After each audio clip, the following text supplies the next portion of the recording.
Ciao ragazzi, benvenuti a Ombre Sonore. Oggi vi porto dentro una canzone che ha sfidato uno dei tabù più radicati della società. La canzone Boys Don't Cry dei The Cure. Per chi non la conosce, è un brano che inizia con un riff di chitarra cristallino e incisivo, accompagnato da un basso che rimbalza in modo quasi giocoso. Ma non fatevi ingannare da questa apparente leggerezza. Sotto quella superficie pop si nasconde un messaggio rivoluzionario. La canzone è uscita nel 1979 come singolo e poi successivamente è stata inclusa nella riedizione americana dell'album di debutto della band, Three Imaginary Boys. Questa canzone arriva in un momento cruciale per la musica inglese. Siamo alla fine degli anni 70, il punk ha scosso tutto, ma Robert Smith e i suoi Cure stanno già guardando oltre, verso qualcosa di diverso. Il titolo stesso è una provocazione, Boys Don't Cry, i ragazzi non piangono. È una di quelle frasi che tutti abbiamo sentito almeno una volta nella vita, un comandamento non scritto della mascolinità tradizionale. Ma Smith fa qualcosa di geniale. Non si limita a ribaltare questo concetto, lo smonta pezzo per pezzo.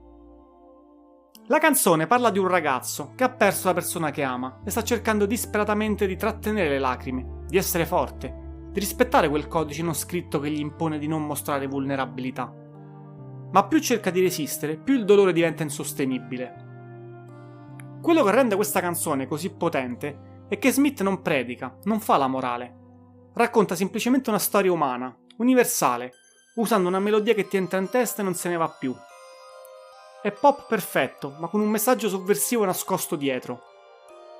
Pensate al coraggio che ci voleva nel 1979 per un giovane cantante inglese di appena 20 anni a parlare apertamente di vulnerabilità maschile.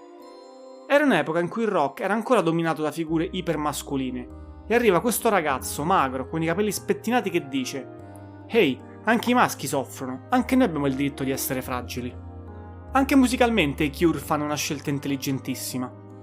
Invece di vestire questo messaggio profondo con sonorità cupa e drammatica, scelgono un arrangiamento luminoso, quasi dance. È come se stessero dicendo: possiamo parlare di cose serie, senza prenderci troppo sul serio. Possiamo essere profondi, anche rimanendo accessibili. È una di quelle canzoni che funziona su più livelli.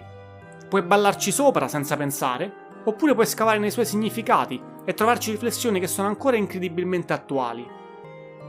Oggi, più di 40 anni dopo, viviamo in un'epoca in cui finalmente si parla di salute mentale maschile, di quanto sia importante per gli uomini esprimere le proprie emozioni. Ma Robert Smith lo stava dicendo già nel 1979, con 3 accordi e una melodia indimenticabile. E come tutti i grandi pezzi di musica ribelle, lo ha fatto non con slogan o prediche, ma semplicemente raccontando una storia vera, umana, universale. E voi che ne pensate di questa canzone? Fatemelo sapere nei commenti.